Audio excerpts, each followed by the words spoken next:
This is the first one. Are you ready for it? This one shot a group of, the best group I ever shot with it, looking at my notes, is .578. The average group, shooting a lot of different groups with the best ammo that it worked with, was .713. Very, very accurate with factory ammo, and it kind of liked all of the different ammo that I threw at it. Here it is. Not. What should be here is the Springfield 2020 waypoint, but it's not here. And the reason it's not here is because I sold mine. Why? Why would I have sold it? At the time, I had showed it on the channel. You know, I was kind of done reviewing it and everything, and I thought, I've got to clear up some space for another one. And more than any gun I've ever had, I so regret ever getting rid of that gun because it was just perfect. It just was perfect. It was lightweight, it was accurate, it fed 100% of the time. The stock is so good that you did not need an adjustable cheek piece. It was like the only fixed stock I've ever used that gave me like a solid cheek weld on it. That gun I should still have, but I do not. Next rifle on the table, this one shot a .934 as the average. The other reason that this one is on the table is because I hear from you guys all the time, and often I'll do a review of a gun and I'll have a good experience, and I hear from you guys and you're like, no, mine's crap, you know? And so I hear a lot about the consistency of guns. And this is one that I just virtually never hear any complaints about, especially about the accuracy. And so this one is from Bergara, Spain, the Bergara B14. I've had such good luck with this series of rifles. This is the hunter version. It uses this stock with kind of very traditional lines. It's a good stock, but I actually prefer the Ridge, the Bergara B14 Ridge.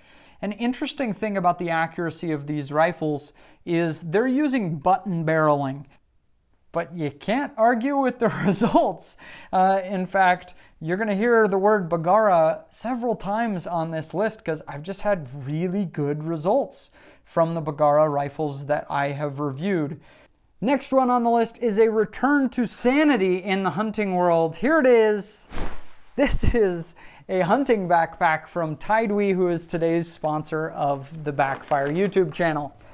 This pack uses an external metal frame. One thing that an external frame pack does extremely well is carry huge, heavy loads. In fact, a lot of times when you look at hunting guides, they want this. They want the external frame because they know they're going to be packing in a moose, an elk, a bison, things like that, where it just handles weight so well having that metal external frame. The other reason that I like this pack is it's not that much over $100 for a Tidewe backpack. Some of the stuff in the hunting industry has just gotten insane, the prices of it. I mean, $800 tents and stuff. It's like, it's a tent, right? And when I was hunting with my kids this last week, it's like, suddenly I didn't care how good the tag was. I didn't really care if we got an animal. Mostly I just wanted to be with my kids in the mountains. And you don't have to spend a zillion dollars to do that. This one has an external frame, 5,500, so it'll fit, 3 to 5 days of gear. Check it out at tidewe.com. I have a link in the description. Check out the Tidewe backpack for a great deal on a hunting pack. This rifle is extremely inexpensive compared to what rifles are today. By the way, I've got to leave a note that the number one comment that I get on the Backfire YouTube channel is usually from old videos. I see them come in 20 times a day. The comment is always like, this rifle doesn't cost that price, whatever I said in the review. Yeah, it's because most rifles have about doubled in price over the last 2 years. But this one, although it has nearly doubled in price over the last few years, it is still a very inexpensive rifle comparatively, and they're very accurate. Interestingly, they offer no guarantee of accuracy from the factory, but the Ruger American definitely deserves to be here because average group size was 0.89, best group was 0.544. Other notable thing about this is I just didn't find any pickiness in the ammo. Pretty much everything I threw at it, it was shooting well. I've often talked about the Ruger American as a good budget option for shooters, and I definitely think it is. But it's by no means a perfect rifle. It definitely feels like a budget rifle when you're shooting a Ruger American, but who cares if you can shoot the eye out of an eagle? Don't shoot eagles, it's not legal. Last week, I took my sons on a very quick kind of weekend last minute hunting trip, and we didn't really have time to go and dial in a specific rifle for it, and so I just went into my vault and I was like, all right, which one do we want to get? And it was obvious if you've watched this channel for a while which one we reached for. You guessed it. It's the Sig Cross. The Sig Cross, man, love it or hate it. Man, I had good results with this particular gun. The average group that I get from this is 0.56 inches. Best group I've ever shot with it is 0.39 that I at least have recorded. This gun is picky with ammo as you try different loads of ammunition. It is picky, and I have not found it to shoot everything well. I think one reason for that is because of the very short barrel length. You just may not be hitting, the nodes are more compressed at that point. On YouTube, I don't give out any load recipes, but you can go to the Backfire.tv website and look up the Sig Cross review, and you'll see it there. If you're a hand loader, it is just magic in this gun. You can't miss.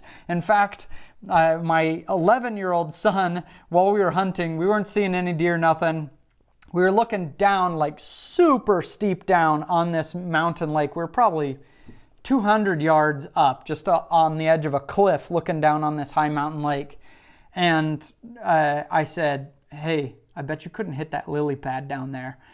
So this lily pad is over 400 yards away.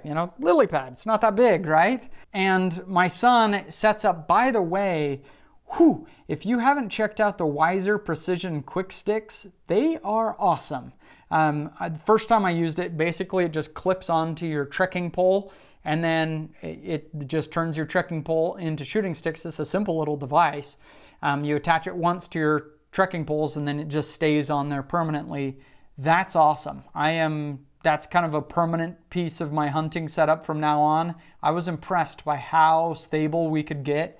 If you could get that you're leaning your back against a tree or a rock or something, and then you have those to lean the gun on, your money out to as far as you can shoot. Anyway, my son takes a shot. I shook recording the camera because it was loud, but anyway, he just drilled it from 400 yards away. Pretty cool. So Sig Cross has been very reliable for the Harmer family. Up next, we got to talk 22 rimfire.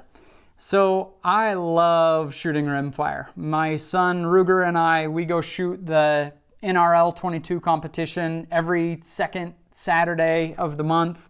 We've just loved it. Super fun. It's easy to get into. The one that I want to highlight here, we're taking a trip back to Spain, the city of Bergara. This is the Bergara B14R. This is in 22 LR. And this thing is stupid accurate. I have a much more expensive rifle from Voodoo Firearms. They're actually made in the city where I live, St. George, Utah. In fact, fun fact for you, the owner of Voodoo Firearms, I actually live in the house. I bought my house from him, and they make awesome guns. I use a Voodoo when I do the competitions. I'm not that good, by the way. I get beat every month, but I do enjoy it. They make great guns.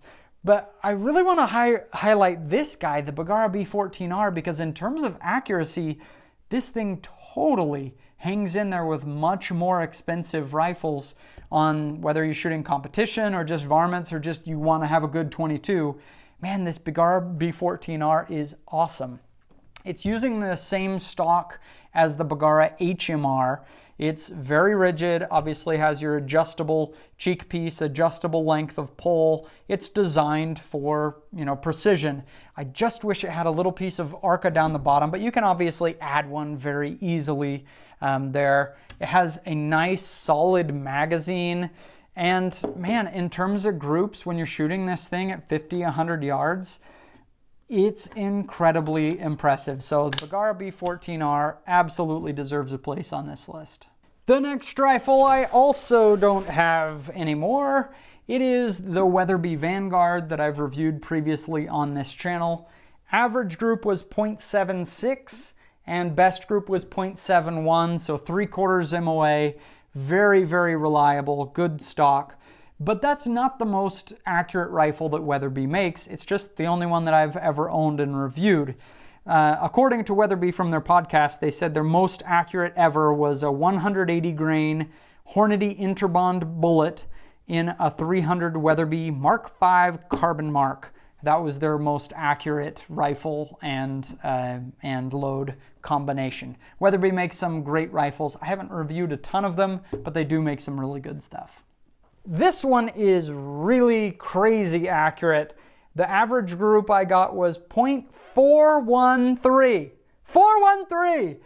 And the best group I ever shot was 0.271 with this guy. I have it chambered in 22-50. This is my Coyote rifle.